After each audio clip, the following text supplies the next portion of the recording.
This is scary. This is not okay. Hey everyone, Fini here from Fini Reads. Welcome and welcome back to my channel today with my 2026 goals video. I'm excited about that.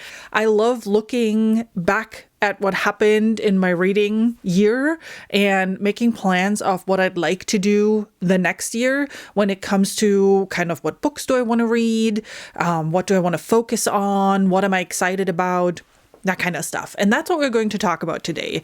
Not specific books though. If you're interested in which specific books I'm excited to read in 2026, go check out the playlist down in the description. I always put like a year-end, new year type of playlist together. And there are already 2 videos in there for the new releases in 2026 that I'm excited about, and the 1 to 10 TBR challenge where I list 10 books that I own that I want to read in 2026. Go take a look at that. This video is a bit more abstract, general goals. Well, actually not abstract. Goals are supposed to be tangible. So it's more tangible goals, things that I want to achieve. One for my reading experience, and then also for my channel. So that's what we're going to talk about today. Talking about my 2026 reading goals. Before I dive into those, I do want to look at the goals that I set for myself for 2025, but I will not talk about those in this video. I will talk about those in my mega stats video that is coming out at the beginning of 2026. So don't forget to hit the subscribe button if you're interested in that kind of awesome information.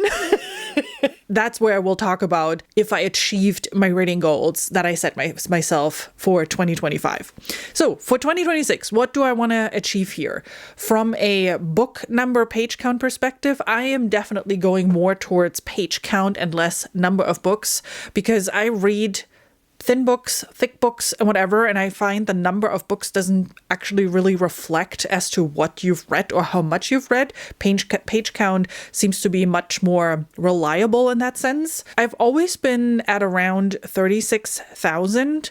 I want to take that down a notch for 2026 to 30,000 pages for the year. And the reason for that is I know I have a bunch of really big work projects coming up, especially at the beginning of the year. So I'm a little bit worried that I will not have as much time or energy to read. So just in case, I'm going to tone it down a notch just to not freak myself out, because the last thing that I want is burn myself out on reading. Reading is such an important hobby for me and such a big hobby for me that's something I want to avoid at all costs. The other important goal that I have is to read the books that I own. Real discussion for a second. It's super easy to say something like BookTube made me do it, aka having me buy all these books. Yes, there's a lot of inspiration going around on BookTube, and I love it because there's so many books out there that I would not have discovered without BookTube.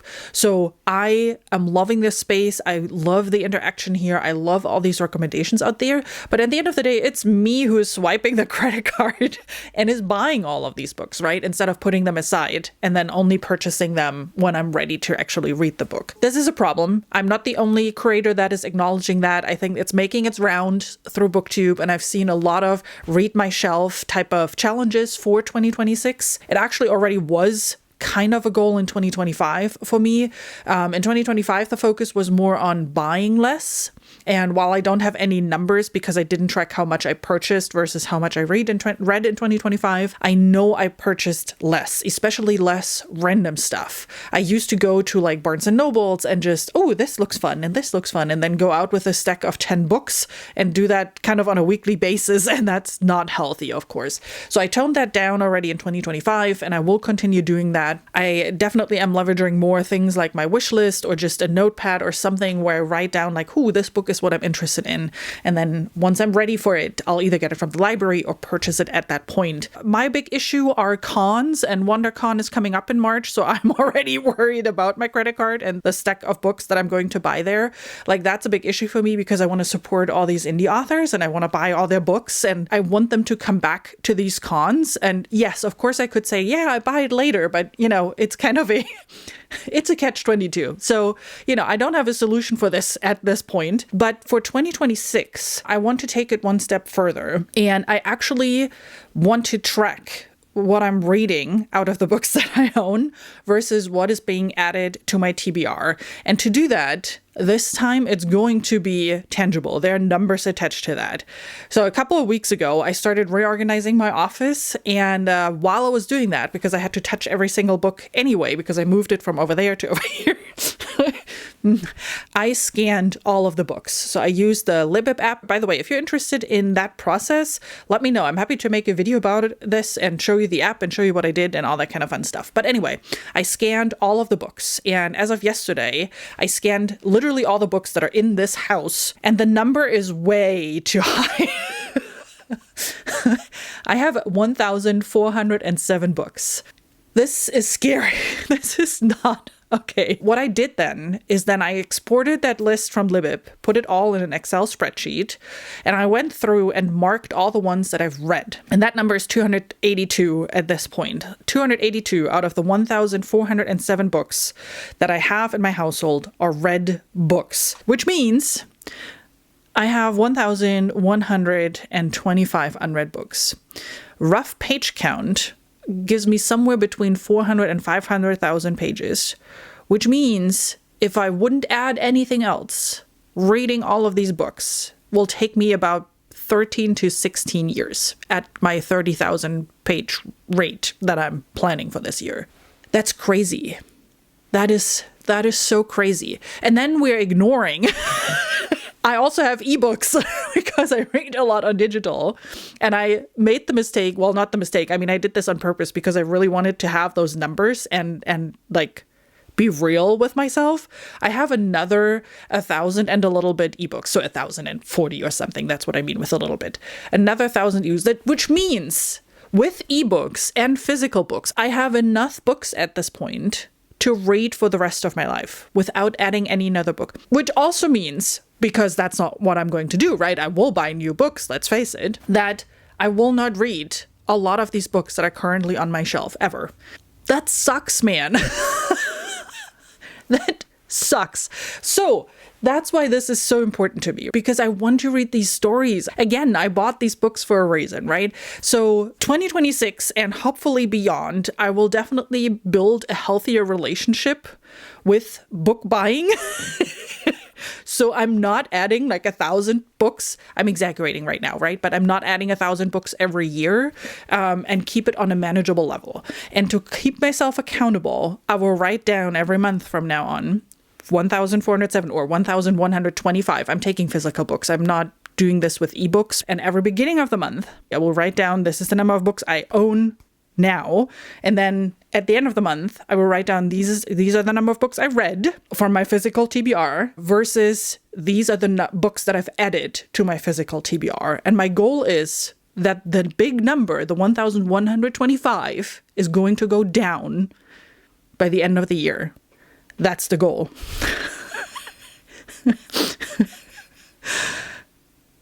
Help. And I put a couple of things in place that will help me achieve this goal. Hopefully, I gamified it a little bit to help me with it. I'm doing the 1 till 10 challenge that I already talked about earlier, where I picked 10 books that I all had already on my shelf that I definitely want to read in 2026. And I will do a check-in on that at the latest at the end of the year, or once I'm done with reading those 10 books, whatever comes earlier. On top of that, the Backlist Book Club will help with that. Nico's and my Backlist Book Club. If you have no idea what I'm talking about, I will link that video down below as well. You're welcome to join. One of the things that I did when we created that list, Nico and I, of all the backlist book titles that we want to read throughout 2026 is making sure that it is books that I already have on my shelf and that I wanted to read forever. So that will help with that goal. Other things are, I definitely want to join some sort of bingo. I've never done this before, and I would love to join some sort of bingo. I know like Tori is doing one on her Discord. Jake and Stacy are doing like a 52 books type of bingo thing on their Discord. There's Reddit's Our Fantasy bingo. There is the Briarwick bingo that is book bingo that is more focused on romance, which is not a problem. I love reading romance. I want to do 1 or 2 maybe of those. And then the goal is for all of these challenges to not buy a new book. I hope there's not a prompt of a book you just bought or something like that. That would be a problem then. And the other part that will help with that, which is also a goal in its own, is more buddy reads. I have been loving buddy reads in 2025. I mean, before then already. I did buddy reads before, but somehow in 2025, I did a lot of them.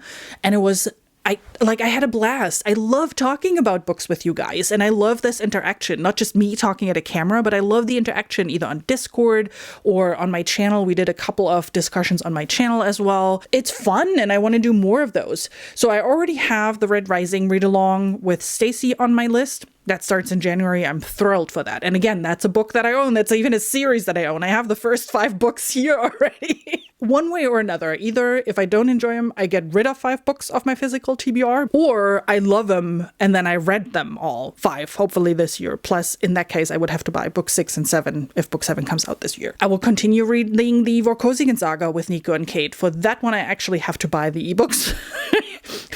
Because I don't own them, so, But I want to continue reading the Vorkosigan saga because we 3 have a blast. And there will also be a discussion together with Ben from Genghis Khan as well soon. Super excited for that. And then when I did my 1 to 10 TBR video, a lot of you said, hey, I want to read this book too. So I already from that video have a long list of buddy reads like Faux Fictionis with Ian, Way of King with Stacey and Mark, Lines of Al Rassan with Chaz and Kate, and I believe Ian wanted to be part of that too. And there are a couple of others. I definitely still have to organize okay, when are we doing these buddy reads? I'm super excited for that. So from a reading goal perspective, 30,000 pages, read the books that I own and track it. This is the year where I'm starting to track it. Seriously, this has to stop.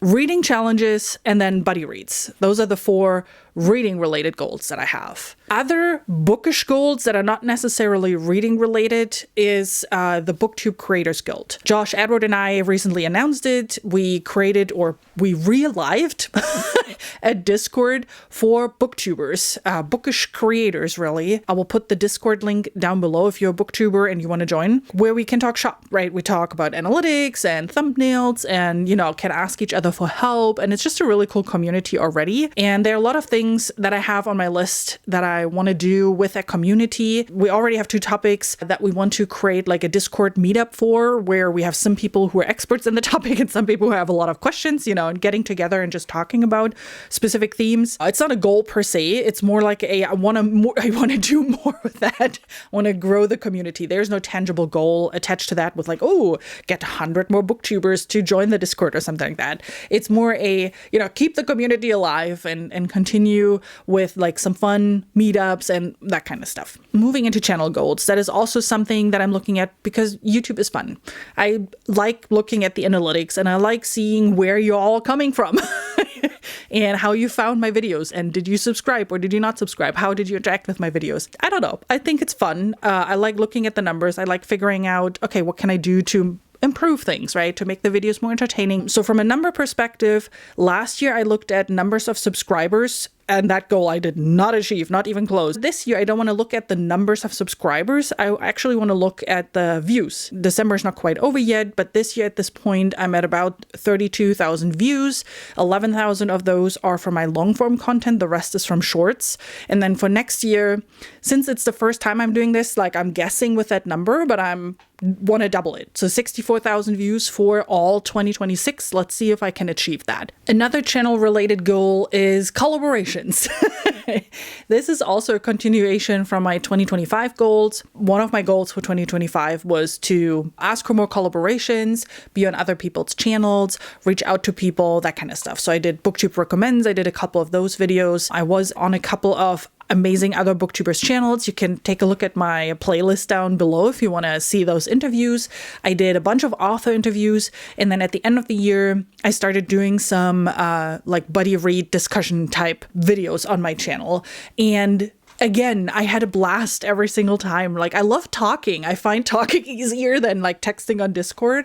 So I want to do more of that, more collaborations, inviting other booktubers on my channel, being on other booktubers channels. That's really the most fun part for me about BookTube, all the conversations on other people's channels or even on Discord or in the comments or everything. Just talking with you about books is why I'm doing this and why I keep doing it, because I have so much fun with that. And then the last channel goal that I'm contemplating, but that I'm still not 100% sure about, is if I want to monetize the channel. I already run ads, like I had ad revenue for a while, but I'm making like, I don't know, $5 an average per month from YouTube ads. So yay. I'm going to get rich from this. No, I'm joking aside, right? But I'm thinking about doing some sort of membership program. I'm actually curious, are there perks that you really like from other creators that you would love to see in a membership program like this? If yeah, let me know down in the comment. Would be curious just to, gather some information, curious to see what it is that you enjoy about paid memberships. No decision has been made. Like, that is a big if and a potential. And if I have time at all to think about that kind of stuff, then we will go into that area. And then the last goal that I want to talk about, the other goal, I want to be more creative again. And that is something that I've been yearning for a while now. Some of you may know that I've been a big crafter. I've done a lot of handmade greeting cards and art journaling and mixed media until 2021. I worked a lot with brands. Like, this channel was a craft channel at one point. And over the last years, my craft corner became actually more like a storage corner. There was a lot of stuff there. I never really had a place to create. Plus, I had way too much stuff. Like, from the influencer time, all these brands sent me amazing products that they wanted me to use in my videos. And over the years, it's so much stuff just accumulated here that I just lost my creativity. It was just too much, right? I could never really sit down and say like, hey, this is what I want to do now. Decision overload or something like that, which is a real thing. While I was reorganizing my office, I downsized like crazy. I have about like a quarter or the third of what I had before in craft stuff still available. I'm nearly done with having it set up in a way I like it. And I'm hoping that I can be more creative again in 2026 and just, make a card every now and then, or just do a journal page or something. Smear some paint on a freaking page somewhere. Okay, that's what I want to do. Yeah, so that's my list of goals. Reading a certain amount of books, reading what I own, join more challenges and buddy reads, work on the BookTube Creators Guild, grow my channel, make videos that you all enjoy at the end of the day, and craft more. I think that's a good list, don't you think? What are some of your goals for 2026? Let me know down in the comments. I would love to hear what it is that you're planning for next year, what you're excited about for next year. And then if you like the direction that I'm going, if you like what you're seeing here with my goals, don't forget to hit the subscribe button so you'll see all my fun videos for next year. And then I hope you have an amazing rest of your day, and I'll see you soon with another video. Bye!